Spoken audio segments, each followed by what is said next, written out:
My parents made me sleep in the garage so my brother could have my room, so I moved out quietly, and 2 years later they begged to move in with me. So guys, I genuinely don't even know how to start this one without laughing from secondhand embarrassment but also crying because it still messes me up a little. Like, I know I'm supposed to be over it, but the way my parents handled things, the way they prioritized my brother like I was just background noise, I swear it broke something in me. This whole disaster started 2 years ago. I was 21, still living at home, finishing up my last semester of college and saving up for my own place. My parents have always been complicated. You know those families where it's very obvious who the favorite is? Multiply that by 10 and then add a spotlight and backup dancers. That's how obvious it was in my house. My younger brother, Jeremy, could have burned the house down and they'd still hand him a trophy for being expressive. But me, I was the independent one, the responsible daughter, which basically meant, you don't get to complain because we think you'll survive anyway. And I did, for the most part, until Jeremy got kicked out of his college dorm for smoking indoors and setting off the fire alarm. Yeah, that happened. He called my parents in the middle of the night,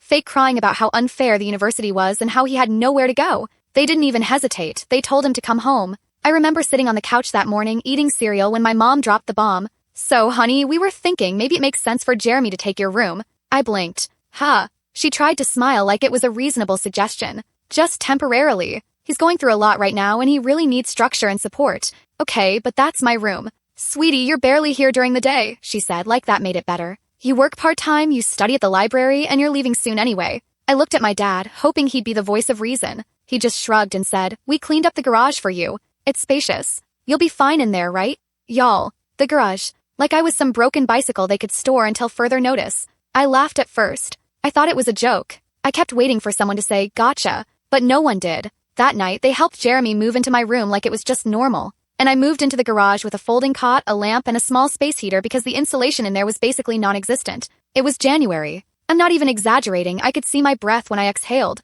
They didn't even clear out the storage boxes. I slept next to a shelf full of Halloween decorations and old tax documents. I cried the first night. I curled up under 3 blankets, staring at the ceiling, listening to Jeremy blast music in what used to be my safe space. And the worst part? No one checked on me. Not once. And it wasn't new, it had always been like this. When I was 14, I broke my wrist during a soccer game. Jeremy was mad that my mom missed his piano recital to take me to the hospital. He sulked for 3 days straight, and my parents ended up apologizing to him. They took him to Chuck E. Cheese to make up for it. Meanwhile, I was sitting there with a cast on my dominant arm trying to do homework left-handed. That was the moment I learned. Jeremy's feelings would always weigh more than mine. Anyway, back to the garage. I tried to make it work. I really did. I told myself I was almost done with school, almost out of there, and this was just a temporary thing. But the longer I stayed, the more disrespectful it got. Like, they didn't even knock before coming into the garage, they treated it like it wasn't my space. My mom would randomly open the door to throw in bags of old clothes. My dad used it as a shortcut to get to the backyard.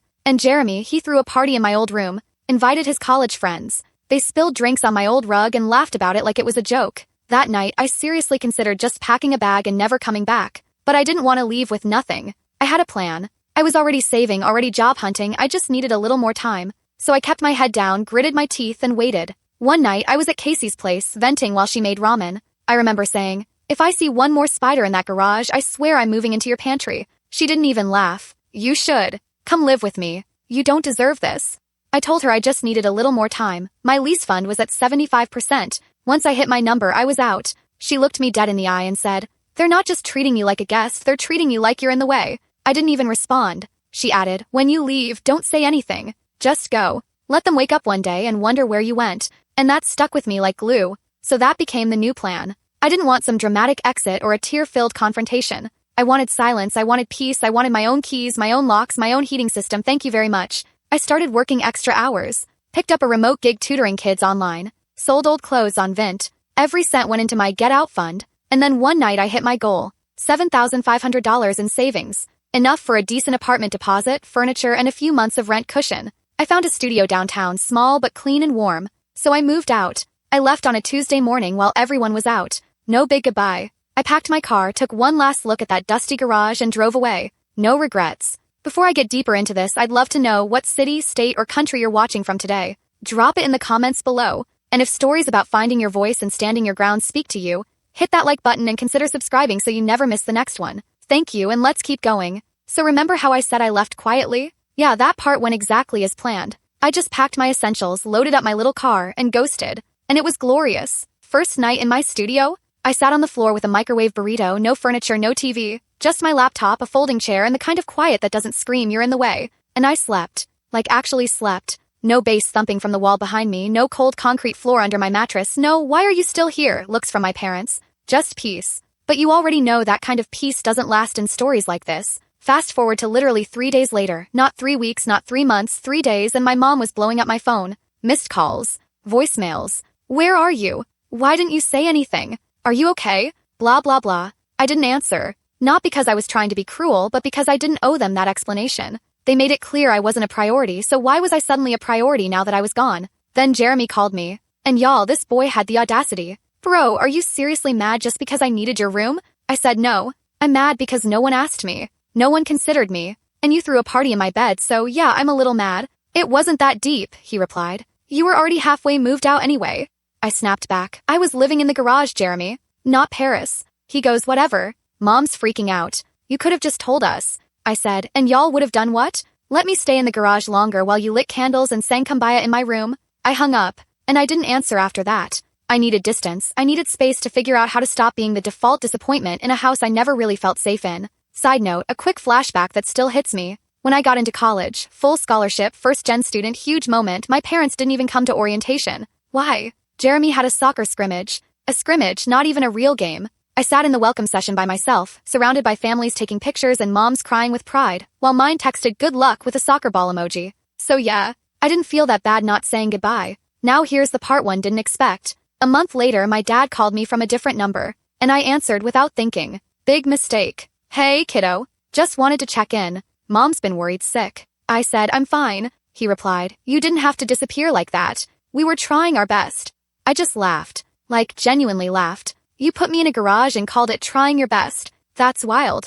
It was temporary. Jeremy needed support, and I didn't. I was literally finishing college. Working, saving, but sure, give my room to the guy who got kicked out for hotboxing a dorm room. I think you're being a little dramatic. And that's when I knew. Nothing I ever said would land with them. I hung up again. Because if I've learned anything, emotional manipulation always sounds like we're just trying our best when what they really mean is we never thought you'd leave. Over the next year, things were quiet. I was thriving. I got a full-time job offer at the tutoring center I worked at. My boss, shout out to Jen, the real MVP, helped me budget, build credit, even bought me a tiny plant to make it feel like home. I started decorating my space. Got a couch off Facebook Marketplace, a mini gallery wall, a mirror I DIY'd with the world's bumpiest hot glue. It was mine. All of it. No cold garage floor, no spiders, no secondhand shame. Just me, my little world, and the kind of peace that no one could take away this time. And then, year 2 hit. That's when the twist started brewing. Started with an email from my mom. Subject line, "Hey, just wondering, 3 dots. Inside, "Hey sweetie, hope you're doing okay. I know things have been a little distant, but we were wondering if you had space for a visit. The house has been kind of overwhelming lately." I almost dropped my phone. "Visit?" I didn't reply. 2 weeks later, another email, this one from my dad. "Hey, things are a little tight at home. Jeremy's been having some issues again. We were thinking of downsizing. Just wondering, and no pressure. Would you be open to letting us stay with you for a bit while we figure things out?" Bro, I cannot explain the way my jaw dropped. 'Cause 2 years ago they were literally shoving me into a garage like a holiday decoration, and now they wanted to move into my apartment that I worked my butt off to afford? With no apology? With no acknowledgement of what they did? Yeah, no. Y'all, I wish I could say I just ignored the emails and moved on. But the truth? They got under my skin. Not because I wanted them back in my life, but because the audacity of it all made me feel like I was losing my mind. Like, how do you kick your daughter into a freezing garage, treat her like a storage bin, and then 2 years later casually ask to visit like it's some family Airbnb? And the way they worded it, too. "We were wondering if you had space." Babe, this is a 600 square foot studio, not a guest house. You really think I'm folding out the futon and handing you a robe? Thing is, they never actually said sorry. Not once. "No, we realize what we did hurt you. No, we were wrong." Just subtle guilt trips sprinkled between lines like, "Jeremy's having a tough time again, and it'd mean a lot to your mom." I didn't respond. I could have, but I didn't trust myself to stay calm, and I didn't want to open a door they'd just barge through. So I waited. Until one night, they showed up at my building, unannounced. No joke, I got a buzz at my call box around 9 p.m. on a Wednesday. I was about to ignore it when a second buzz came through, this time with the call feature. And when I answered, I saw them. My parents. Standing at the entrance like they were on vacation. My mom had a tote bag, my dad was holding a Tupperware container like that somehow softened the invasion. My stomach dropped. I didn't even know they knew where I lived. Which meant, Jeremy probably gave them my address. Thrill part 2. "What are you doing here?" I asked. My mom said, "We just wanted to talk, face to face." "I didn't invite you." My dad went, "We figured you wouldn't, so we decided to come anyway." Y'all, who says that out loud? They stood there awkwardly while I debated what to do. Then my mom pulled out the guilt card like clockwork. "We're family. You shouldn't shut us out like this. We've always been there for you." I blinked. "Always been there for me? You made me sleep in a garage. It wasn't ideal, I know," she said. "But you were always so independent. And now you're doing well," my dad added. "You've got your own place. You should be proud." That's when it clicked. They weren't here because they missed me. They were here because their life was falling apart and they thought I'd become useful. I shut off the call box, didn't even say goodbye. They stood out there for a while, then finally left. But that wasn't the end. 2 days later, I got a voicemail. And I saved it, because it was so ridiculous I had to keep it for proof of how out of touch they were. Here's what it said. "Sweetheart, we're just really disappointed. We thought we raised you better than this. Family doesn't turn their back on each other. We gave you everything we could, and this is how you repay us? With silence and slammed doors? You need us more than we need you, and one day you'll realize that. We still love you, but this was hurtful. You need us more than we need you." What did they think I'd do? Break down crying and beg them to come over? Let them move in and act like nothing happened? Absolutely not. Flashback break. The last time I needed them was when my first car broke down on the freeway and I called my dad sobbing. You know what he said? "Well, maybe if you didn't buy a lemon, this wouldn't happen." Didn't even come get me. Casey's boyfriend ended up driving 2 hours to pick me up. So no, I didn't need them now. I needed them then. Anyway, after that voicemail, I blocked their numbers. Again, I started sleeping with the chain lock on, which, yes, I know is a little dramatic, but when your own parents show up at your door like it's normal behavior, you get a little protective. Jeremy texted me a few days later. "You're being a jerk," I replied, says the guy who gave out my address. "They were worried about you. They wanted a place to crash. There's a difference. It's not my fault mom and dad are broke. Maybe if you were nicer, they wouldn't be struggling." And there it was. That classic Jeremy logic. If people are suffering, it must be my fault because I didn't let them walk all over me. That text was the last straw.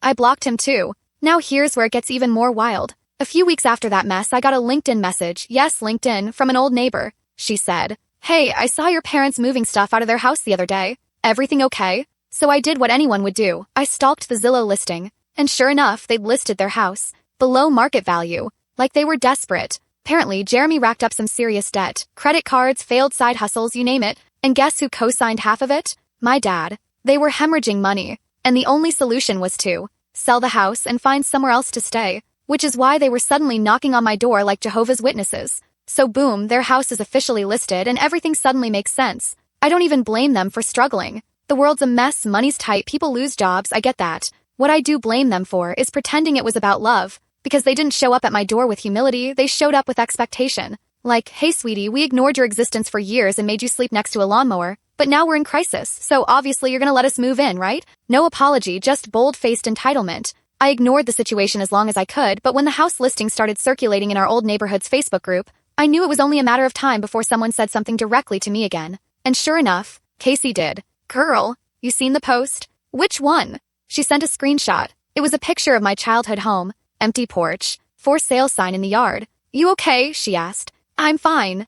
But the truth is, I felt this weird mix of satisfaction and sadness. Because yeah, part of me was like, that's karma. But another part? The kid in me, the one who used to build blanket forts in that living room and tape glow stars to the ceiling, that part kind of hurt. Even if the people in it were toxic, it was still my home once. And now it was just gone. 2 days later, a knock at my door, which meant they got into the building. My first instinct? Hide. Literally just sit there in silence like I was in a horror movie and hope they went away. But curiosity got the better of me. I opened it. It was my mom. No bags this time, just her in a tote full of papers. And her face? Completely different energy. She looked tired. Not fake tired like after a long flight, I mean bone-deep exhausted. "Can I come in?" she asked. I didn't move. She sighed. "I'm not here to fight. I'm not here to beg. I just want to talk." So I let her in. Stupid? Maybe. But I needed to hear whatever this was. She sat down on my one good chair, looked around like she couldn't believe this was where I lived. "It's nice," she said. "Thanks." She took a beat, then launched into it. "We sold the house," she said. "Officially. Everything's done. Jeremy moved in with a friend for now. Your dad and I were figuring things out." I nodded but said nothing. She looked at me. "I know we messed up. I know you don't trust us. And honestly, I don't blame you. But we're trying to fix things and part of that means making things right with you." Still quiet. Then she pulled out a folder. Inside was a letter. Handwritten. I didn't read it right away, but I saw the header. "To my daughter, the one we failed." She continued. "We're not asking to move in. Not now anyway. We just want to stay nearby. Maybe have dinner sometimes. Start over." I sat there and y'all, I didn't even know what to say. 'Cause on one hand, this was what I wanted 2 years ago. Acknowledgement. Accountability. A sorry. And now here it was, wrapped in a letter and a tote bag. But on the other hand, it felt too late. Like trying to tape together a plate after you already used it for target practice. 'Cause I remembered one night in the garage. It was maybe 3 a.m. and I woke up freezing, fingers numb, breath fogging in the air. I knocked on the back door, thinking maybe someone could at least bring me another blanket. Jeremy opened it, looked at me like I was a raccoon on the porch. "What do you want?" "I'm cold." He shut the door in my face. I slept sitting up that night, wrapped in a towel. Back to now. I looked at my mom and asked, "Why now?" And her answer, "I think I finally see you. And I hate that it took losing everything to realize what we already had." That line hit me harder than I expected, but I still didn't trust it. Because seeing me after you've lost your house is convenient. So I said, "Okay, thanks for the letter, but I'm not ready to play family again." She nodded. "I understand." Then she got up, walked to the door, and paused. "If you ever want to read it, it's yours." And then she left. I tossed it onto the kitchen counter and stared at it like it was radioactive. Just sat there for 2 full days. Untouched. I'd walk past it, glance at it, think maybe later, and then go right back to pretending it didn't exist. 'Cause deep down, I was scared of what it might say. Like, what if it was full of half apologies and guilt trips dressed up in mom language? Or worse, what if it was actually sincere? Then I'd have to feel things, and I wasn't sure I was ready for that. But on the third night, something shifted. I'd just come back from dinner with Casey. We had sushi and vented about everything. Her breakup, my parents, the works. And she looked me straight in the face and said, "Read the freaking letter. Even if it's BS, at least then you know." So I did. I made tea, turned off my phone, sat on my tiny couch and opened it. The letter, actual excerpts. "To my daughter, you were always the one we counted on, and we used that as an excuse to treat you like you didn't need anything from us. That was wrong. You did need things, support, space, warmth, and we failed you.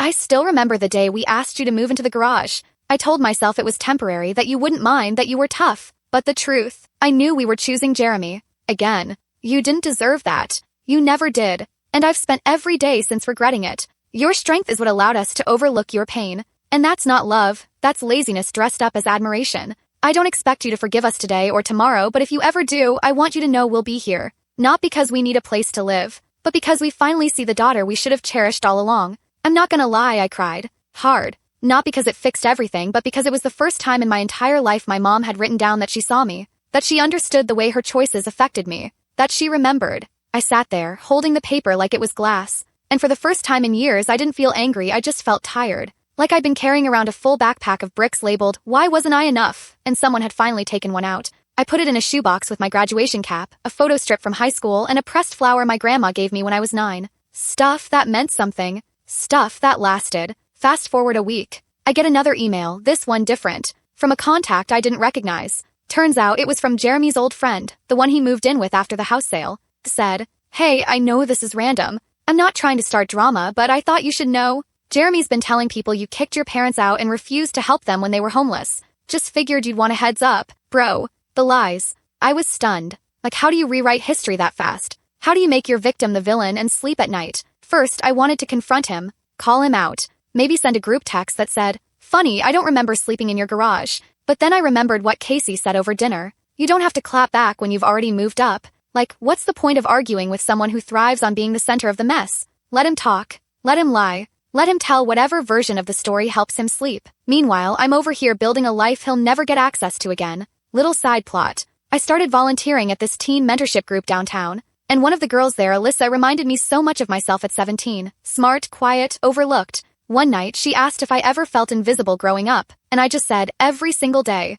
until I left. She looked at me and smiled like I just handed her a flashlight in a dark room. That moment, it healed something I didn't even know was bleeding. Like, maybe the point of going through all this crap wasn't just to survive it, but to use it. A few weeks later, my mom sent me a photo. It was of a tiny one-bedroom apartment, simple, modest, cozy. Caption, "Our new start. No expectations, just gratitude. Hope you're well." So here's where things shift. At this point, I wasn't angry anymore. I mean, I was still cautious, still not inviting anybody to sleep over. But that thick, suffocating anger I'd carried around for years, it was thinning out, being replaced by something quieter. Sadness, maybe. Or peace. Or just the acceptance that not all wounds get a full apology. Sometimes you just learn how to stop bleeding on your future. So no, I didn't let them move in, but I did something else. I offered dinner. I texted my mom from a new number because yes, I changed mine after the Jeremy leak and said, "If you and Dad are serious about starting over, I'm willing to meet you halfway." She responded within 10 minutes. "Yes, absolutely. Just tell us when and where." I picked a restaurant I liked, not one I thought they would like. Small detail, but it mattered to me. I'd spent my whole life shrinking myself to fit their preferences. This time, I wasn't compromising on anything. I showed up in my favorite sweater, no makeup, hair up. I wasn't performing. I wasn't there to impress. I was just me. And when they walked in, they looked human. Just two tired people who'd finally started to understand the consequences of their choices. We sat, ordered drinks. Small talk at first, weather, traffic, a weird joke from my dad that didn't land. Then silence. Then my mom leaned forward and said, "Thank you for coming. I know you didn't have to and we're not expecting anything from you." My dad nodded, didn't say much. Just kept his hands folded, eyes low. I asked, "So what's next for you two?" They told me they found a little apartment near the grocery store they both used to hate. Dad picked up part-time work, Mom was trying to freelance remotely. They were starting over, really starting over. Then she asked the question I knew was coming. "Would you ever be open to visiting?" No pressure. Just when you're ready. And that's when I told them the truth. I said, "Maybe. But right now, I'm still healing from the last time I trusted you." They both went quiet. Then my dad, the same man who once told me life's not about comfort when I complained about the garage, looked at me and said, "I was wrong. You deserved better. We both know that now."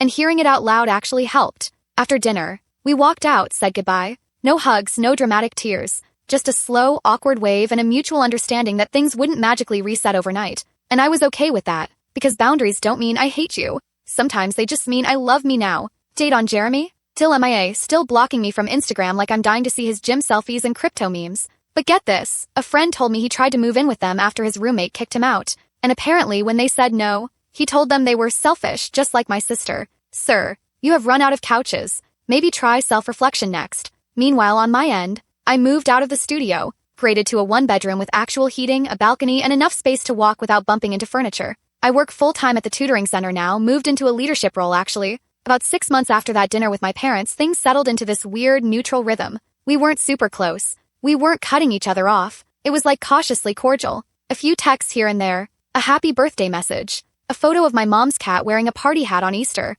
Nothing deep, and honestly, I liked it that way. Gave me space to keep healing, and gave them space to sit in their own lives and actually do the work. I didn't babysit their redemption arc. I just watched it from a distance. And then one day, something crazy happened. A little house came up for sale on the street right across from my new apartment building. And y'all, when I say right across, I mean like my balcony looked directly onto the front porch. It was nothing special. One story, slightly uneven fence, but something about it felt poetic. A blank slate facing the life I rebuilt. And even though I wasn't looking to buy, I toured it, just to see. And it was rough. Needs paint, a new dishwasher, the bathroom sink had a drip that could drive a monk insane. But it was affordable. Fixer-upper affordable. I called Casey after I signed the papers. Guess who just became a homeowner? You. Yup. You're insane. I love it. Is it cute? It's tragic. But it has potential. Just like me. You're literally living your redemption arc. And I'm putting plants in the window just to flex. A few months later, Sunday dinner time. I'm standing on my new driveway, watering my lavender bush when I see them. My parents. They're walking down the street toward Jeremy's latest mess of a situation. Apparently, he moved back into town and was trying to do some business mentorship program he probably found on TikTok. And my parents? They still hadn't fully cut him off, but they had stopped rearranging their whole lives for him. Progress. Anyway, they see me. We make eye contact. And for a second, it's awkward. Then I wave. And my mom waves back. Like two people who know the truth and are finally okay living with it. In that moment, on my driveway outside my home, I finally realized I wasn't angry anymore. Not even a little. I wasn't waiting for more apologies, I wasn't trying to prove anything, I wasn't secretly hoping they'd beg again so I could slam the door. I had nothing left to prove, 'cause I built a whole life out of the scraps they left me. And now I get to stand in the sun, wave from my little patch of peace and know, without question, that I made it out of the garage. And I never looked back. You know what no one tells you about healing? Doesn't always look like a big confrontation or a dramatic courtroom speech or finally getting that explosive apology you practiced for in the shower. Sometimes it's sitting on your own couch in a place you pay for, eating your favorite takeout and realizing no one's going to barge in. No one's going to ask you to give up your spot for someone more important. No one's going to remind you that you're hard to love or too much or not enough. You're just safe, free. That's what I got. I got choice, space, peace. And trust me, that's more powerful than anything they ever could have given me. I remember this one night in the garage, probably the coldest night of that entire winter. I was curled up on the cot in 2 hoodies, a beanie, and socks over my hands because gloves weren't cutting it. And I remember thinking, this is temporary. One day I'll have a warm room with soft blankets and no one can take it from me. And now, I do. Multiple, actually. And heated floors in the bathroom. Take that, frostbite. But here's the thing that hit me the hardest, and this took a long time to understand. The version of me that begged for love, that kept giving and giving just to feel seen. She deserved kindness too. Not just the healed version of me who's all glowed up and boundary happy, but the girl in the garage. The one who didn't know better. She mattered too. I don't hate her anymore. I don't cringe when I think about how long I stayed or how many excuses I made for my family. That wasn't weakness. That was love misplaced. And now I honor her by doing exactly what she needed back then. Saying no. Resting without guilt. Choosing myself even when it makes other people uncomfortable. Because if peace makes you the villain in someone else's story, so be it. I'll be the villain with lavender in my front yard and a heating bill I actually want to pay. So here we are, 2 years after being pushed into a cold, cluttered garage because Jeremy needed structure. And I'm writing this from a house I bought with my own money on my own terms with a door no one else has a key to. And here's what's wild. I'm grateful. Not because what they did was okay, it wasn't. But because it cracked me open just enough to see what I'd been tolerating. It lit a fire under me to never settle again, and it taught me what I needed more than anything else. My own space. My own worth. My own version of family that didn't include proving myself to people who only loved me when it was convenient. So yeah, thanks for the garage. Thanks for the bare floor, the peeling boxes, the spiders, and the silence. Because without that, I don't think I would have fought so hard to build this. And what I've built smells like eucalyptus candles and has sun pouring in through the windows in the morning. It's not perfect, nothing is. But it's mine.